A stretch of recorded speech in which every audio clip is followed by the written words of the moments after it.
When old Yurok Indians get sick, eels, along with acorn soup and seaweed, are the food they crave. When I returned home from the hospital, I wanted Peeps and peanut M&Ms, cocktail weenies, and marzipan. But I was only allowed clear liquids at first. And then soft food. Pabulum. Is there a less virile look to present to one's wife than an open plaid robe, a catheterized penis, and a urine collection bag taped to your thigh? What can you do with this? I mean, fashion-wise. Tape the bag at a sort of rakish angle? I would look in the mirror at myself and think, this must be the most abject, undignified, de-eroticized version of a man possible. If I were ever asked by some young, sensitive writer just starting out what key lesson I've learned in life, which I'll never be, I'd probably say that there is no aperture of egress, however tiny and exquisitely sensitive, that can't be turned into an aperture of ingress. I should read you the instructions they gave me at the hospital. There were like 23 pages of instructions. It was like a fucking novel.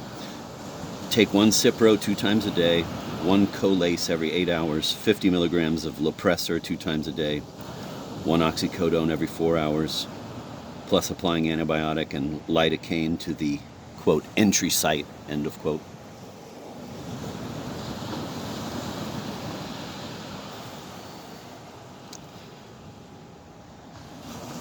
Rinsing the urine collection bags,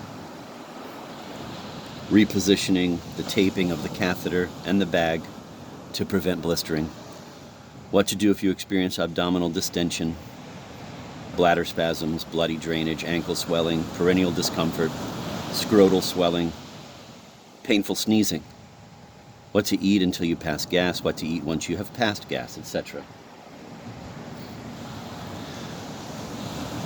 When to call to get the results of the pathology report about whether there's additional cancer in surrounding tissue. When to call to schedule the removal of the catheter. I should read some of this to you. Seriously, Mom, you didn't bring that too, did you? My discharge packet from Mount Sinai? No? Anyway, Mercedes would bring me scrambled eggs and toast or macaroni and cheese or just pastina with butter or whatever. And she would have made exactly the same thing for herself, so I wouldn't be envious of what she was eating. And I'd say, you don't have to do this, you know. Sit here with me and eat. It wouldn't be at all that appetizing. And she'd say, I want to. And when we were finished eating, she would lie next to me, my catheter trailing down the side of the bed into the bag that I'd lay on the floor. And she'd hold my hand. And I don't think I ever felt more loved than at that very moment. It was just the most wonderful thing. Isn't it crazy that when I was in this abject, humiliating state, somehow that week was a kind of honeymoon? Really, like a kind of honeymoon in Paris or something. It was. If I were to make a coat of arms, an escutcheon, or perhaps a new tarot card, to represent love, to represent caring, it would feature a catheter, a dish of scrambled eggs, and clasped hands. It was just the most beautiful thing anyone had ever done for me.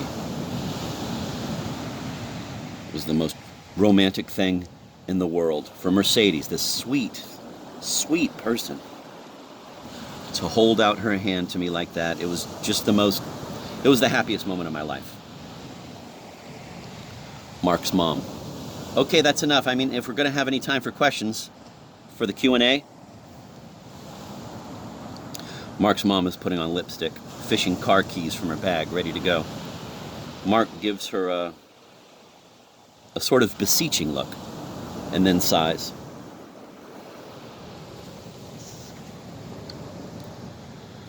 Mark. In the words of the great Maximilien Robespierre, I no longer have the strength to battle the aristocracy's intrigues.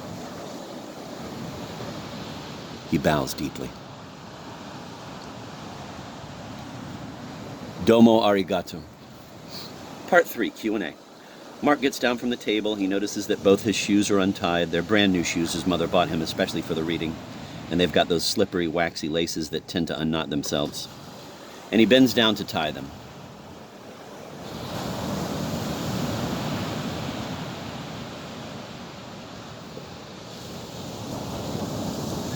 And when he stands upright again and looks around,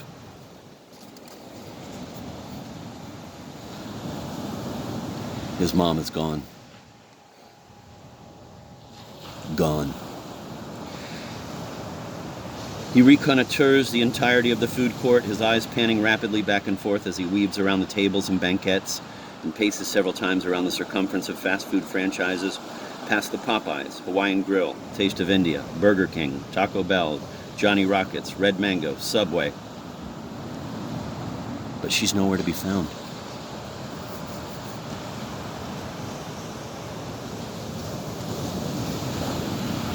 The Panda Express and Sbarro workers have also vanished. The disappearance of his mother immediately triggers a state of acute panic. His pulse thrumming in his ears, a flood of gruesome thoughts and premonitions fills his head.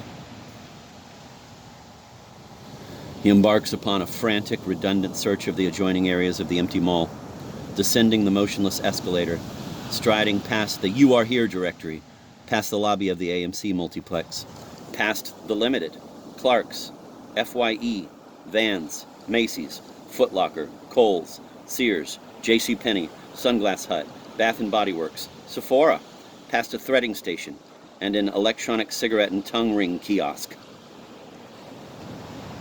And then bounding back up the inert escalator several steps at a time, and reprising the search of the food court, and then back down the escalator, and past the very same stores and the very same kiosks yet again, like those looping wraparound backgrounds in early video games, until finally, through a corridor of gumball machines, he reaches the restrooms, which somehow he'd failed to notice the first time around.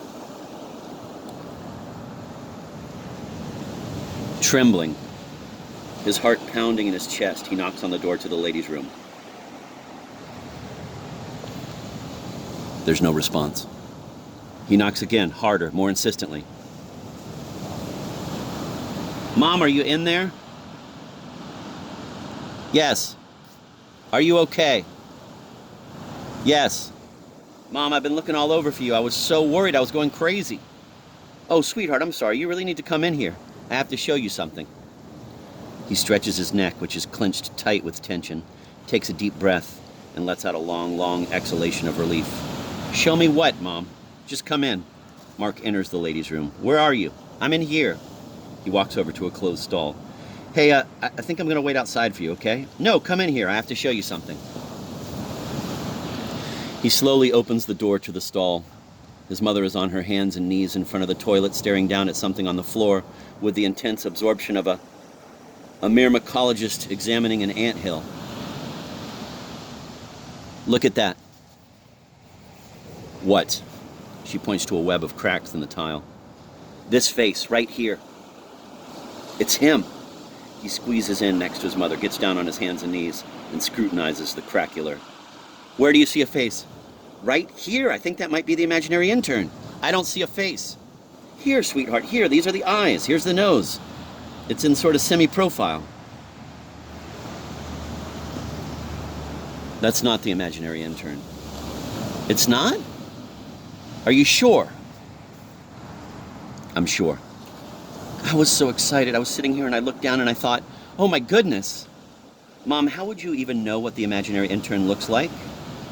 You've never even seen the imaginary intern. I just had a very clear picture in my mind of what he looks like from everything you've said about him. Mark cants his head to the side and, squinting his eyes, gives this particular configuration of cracks another appraisal.